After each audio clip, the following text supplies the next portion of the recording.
E deu ruim aí para o senhor presidente do Banco Central, o Roberto Campos Neto. Olha só, uma estratégia aí conjunta do Lula com o Haddad acabaram ferrando aí com o Campos Neto, que foi bem exposto aí nas últimas semanas. O Campos Neto, ele está submetendo o Brasil à maior taxa de juros do mundo. E muita gente não sabe, mas hoje o país gastou mais de 2 bilhões e meio de reais que foram dados aí a banqueiros bilionários, principalmente porque o Brasil está gastando 800 bilhões de reais por ano em taxa de juros. Para quem não sabe o que é taxa de juros, temos a taxa Selic e o Brasil tem uma dívida pública. A taxa Selic define quanto vai ser o juro da dívida pública que o Brasil vai pagar. Hoje está em 10,5% ao ano, que quer dizer que são 800 bilhões de reais por ano de juros que o Brasil paga. A grande maioria desse dinheiro vai para banqueiros multibilionários. É muita coisa. Pois bem, o Campos Neto acabou queimando a largada aí. Então tivemos aí nas últimas semanas uma luta aí de alguém que é muito burro em estratégia e dois estrategistas muito bons, e que acabaram, a estratégia dos dois não estava ali conectada, mas acabou dando certo. O Campos Neto, ele acabou queimando a largada, porque ele foi a 2 jantares com o Tarcísio de Freitas. Num desses jantares estava a cúpula da Rede Globo, estava o Luciano Huck e estavam banqueiros. No outro jantar, estavam muitos players do mercado financeiro, banqueiros multibilionários, o Tarcísio de Freitas e o Campos Neto. E o Campos Neto acabou dizendo ali em público que ele seria ministro da Economia num eventual governo do Tarcísio, a partir de 2027. Ali ele queimou a largada, mas bem queimado. Acontece que esse pessoal gosta de beber, aí eles bebem e acabam falando muito. Quando ele estava no encontro com muita gente, tinha 60 pessoas lá, deve ter falado para muitos. E aí saiu na imprensa, os jornalistas falam com um, falam com outro, e vários vão confirmando, e aí não tinha nem o que negar.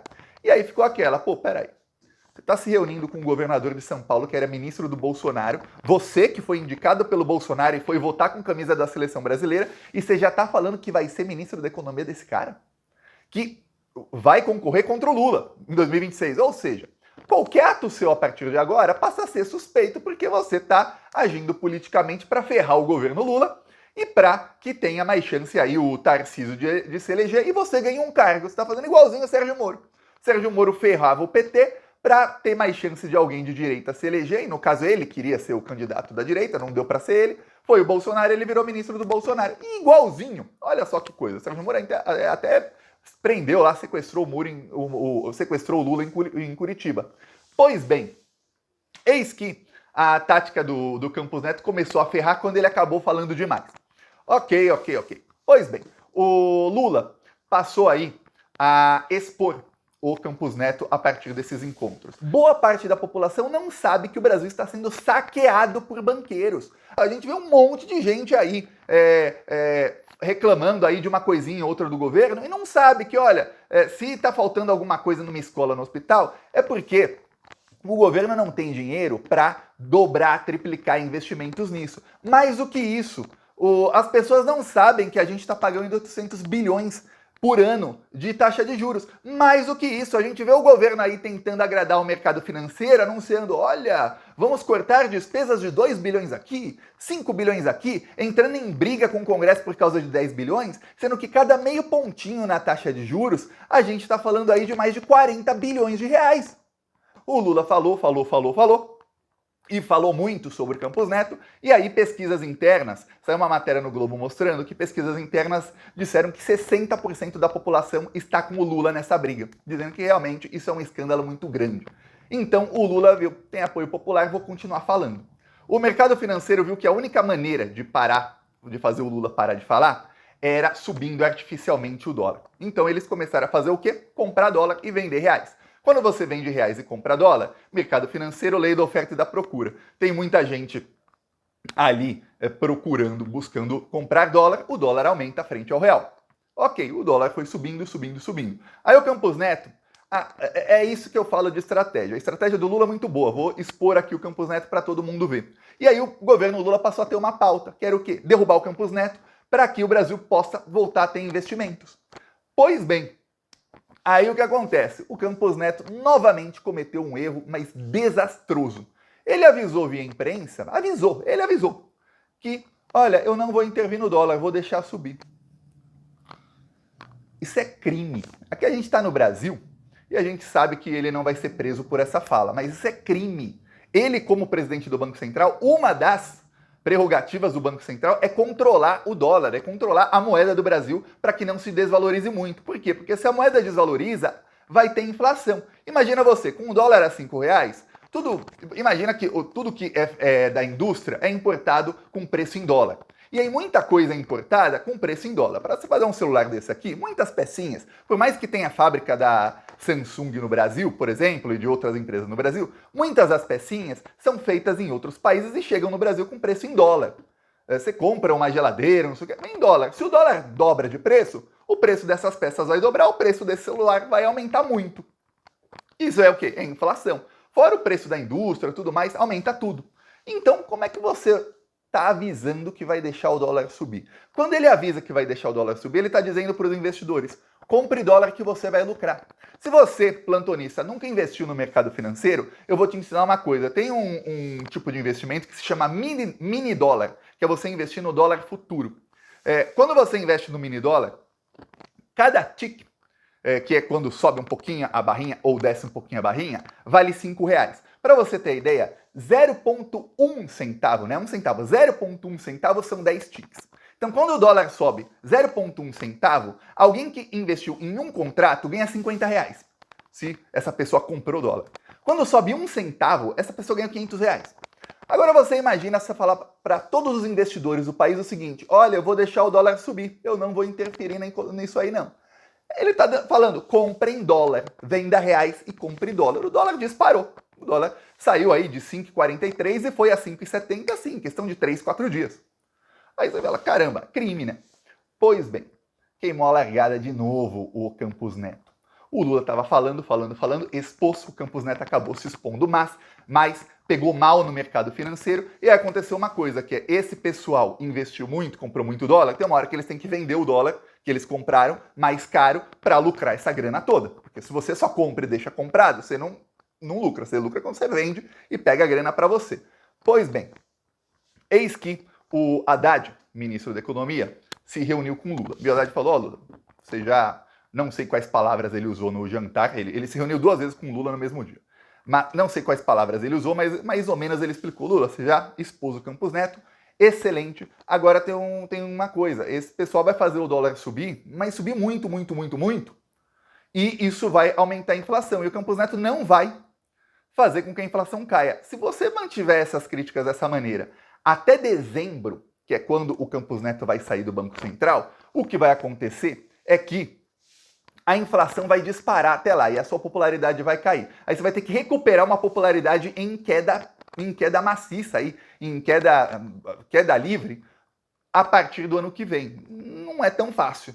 Vai ser um trabalho muito mais difícil. Então, você tem que garantir aí que você tem compromisso com a meta fiscal. O que é a meta fiscal, Thiago? É o Brasil ter superávit. Superávit é quando o país arrecada mais do que gasta. E nesses gastos estão incluídos aí 800 bilhões para banqueiros, lembre-se disso. Então, parte da estratégia é a seguinte: essa estratégia tinha sido traçada com o Haddad lá atrás. Os indicados do Lula no Banco Central iam votar todos em conjunto, sempre com o Campos Neto. É para aumentar juros? Aumenta. É para baixar juros? Baixa. É para deixar como tá? Deixa como tá. Só que no meio aí das críticas do Lula, os indicados do Lula, pouco antes das críticas, eles votaram contra o Campos Neto. Ficou uma votação 5-4, que era uma votação para baixar um pouco os juros. Eles queriam baixar mais. O Campos Neto ali avisou: eu não vou mais baixar os juros, vai continuar como tá. Aí, os indicados do Lula seguiram uma estratégia criada pelo Haddad, que é o quê? Vamos votar com o Campos Neto. E teve uma votação aí, faz 2 semanas, que acabou 9-0. Os bolsonaristas e parte da imprensa usaram isso para falar: tá vendo, Lula, como está errado nas suas falas?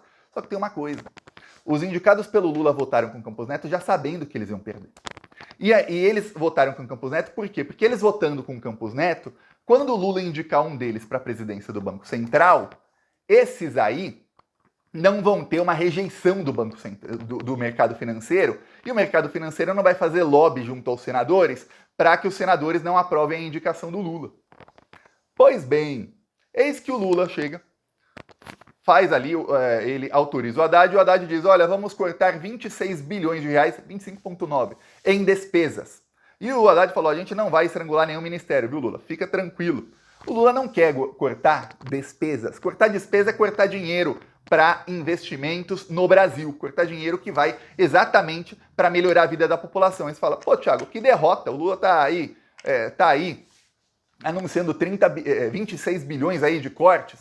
O que foi explicado para o Lula é o seguinte, Lula, se você anunciar isso, você fala que você tem compromisso com a meta fiscal, sabe o que vai acontecer? O mercado financeiro vai agora baixar o dólar, a pressão sobre você vai diminuir, você pode continuar falando sobre o Campos Neto, é só amenizar o tom aí por algum tempo, e o Campos Neto vai ficar inviável, e você vai começar a ter aí vantagem na escolha do sucessor do Campos Neto. No caso, hoje, o principal nome é o Galípolo.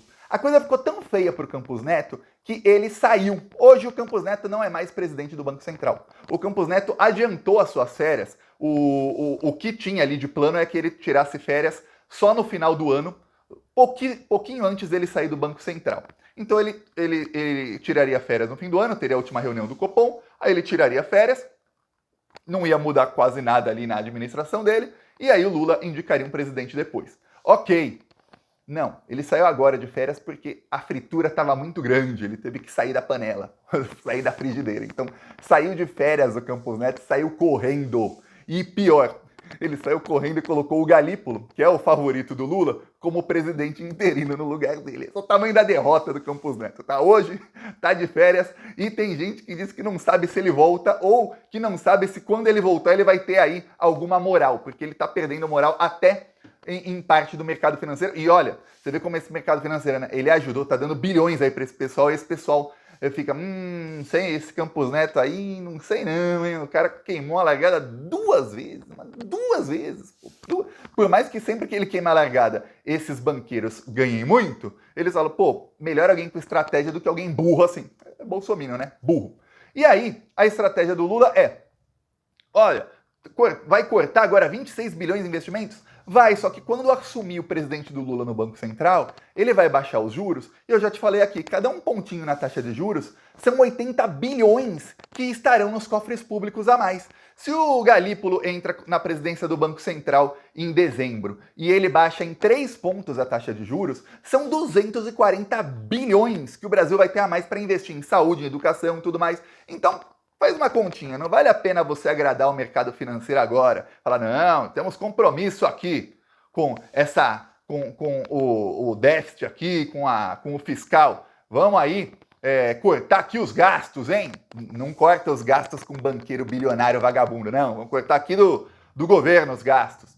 Tá, corta 26 bilhões agora, só que lá na frente você vai poder cortar 200 bilhões dos banqueiros vagabundos? Não é muito melhor? Então, essa é a estratégia aí que foi desenhada aí entre Haddad e Lula. Então o Lula teve falas aí nessa semana, isso fez com que o mercado financeiro resolvesse, então vamos vender aí os dólares que a gente comprou, o dólar caiu drasticamente, o dólar teve quedas drásticas aí no Brasil, e aí o que aconteceu?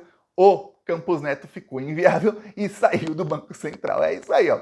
Dois estrategistas, o Haddad e o Lula de um lado, e um imbecil bolsominion do outro. O ruim é o seguinte, o Brasil segue perdendo até dezembro. Só que o que o Haddad fala é, ó, a gente segura aqui, a economia segura a inflação, como tá, segura aí o plano fiscal, a meta fiscal, cumpre o que diz aí o arcabouço fiscal, que é o teto de gastos, e a partir do ano que vem vai ser muito mais fácil cumprir a meta fiscal, porque aí você vai poder cortar da taxa de juros. Em vez de cortar de saúde e educação, corta dos banqueiros, que vai ter um presidente aí que vai ser eleito por você. E hoje saiu matéria aí no Globo dizendo que, ó, se a eleição fosse hoje aí no Senado, a eleição não, no caso a aprovação, o nome do Galípolo seria sim aprovado. Tanto é que o Campos Neto colocou ele aí como presidente do Banco Central. Então deu certinho aí a estratégia do Lula e do Haddad. O Haddad é um grande estrategista. Muita gente no PT não gosta porque ele é muito conciliador. Mas ele é um excelente estrategista. O problema da Haddad, minha opinião aqui, é só a comunicação dele com o povo, com as pessoas. Não que ele não fale bem, ele fala muito bem. Só que ele comunica muita medida impopular da maneira errada. Eu dou um exemplo aí, a taxa da Shopee. Foi o Haddad que ligou o governo a isso. Podia ter feito uma comunicação dizendo que, olha, eu não quero e tal, e não sei o quê, mas não. Foi ele quem falou isso, ficou atrelado ao governo. Uma coisa que era para arrecadar aí alguns poucos bilhões, que, novamente, não vale nem 0,1% da taxa de juros, ficou com a cara do governo, aí todo mundo que pagar a taxa vai culpar o Lula. É isso que vai acontecer. O Haddad, por exemplo, ele foi eleito melhor prefeito do mundo quando ele foi prefeito de São Paulo 2 vezes. Ele fez, olha, se eu ficar aqui falando os feitos dele como prefeito de São Paulo, o vídeo pode ter 2 horas. Só que se eu ficar falando os erros dele na comunicação como prefeito de São Paulo, também são mais 2 horas. Ele não chegou nem no segundo turno. O Dória acabou ganhando no primeiro turno, na época. E ele tinha máquina pública, porque ele se comunicava mal com as pessoas. Eu lembro que eu cheguei a falar em 2014, eu cheguei a falar com gente lá ligada ao Haddad, falar, gente, a Prefeitura de São Paulo não tem nenhuma página de Facebook. Cria uma página no Facebook. Sabe o que falaram? Não, isso é desnecessário. A gente não tem que entrar em redes sociais. Esse era o nível, tá? 2014. Você vê, tinha eleição 2 anos depois. Eles tinham que estar começando a construir nas redes sociais ali uma página com muitos seguidores, uma página do Haddad, outras páginas para, na época o Facebook era a maior rede, para ir para a batalha, porque o Facebook estava dominado pela extrema-direita. Na época não fez. Mas agora, em estratégia política, olha, o Haddad é muito, muito bom. E olha, ele não estava com a mesma estratégia do Lula nessas últimas semanas, mas as estratégias se conciliaram e deu certinho. Hoje o Campos Neto é o maior derrotado. É isso que aconteceu, viu? Eu peço aí a sua inscrição no canal, seguiremos aqui na luta e seguiremos aqui expondo esse bandidão, viu? Falou!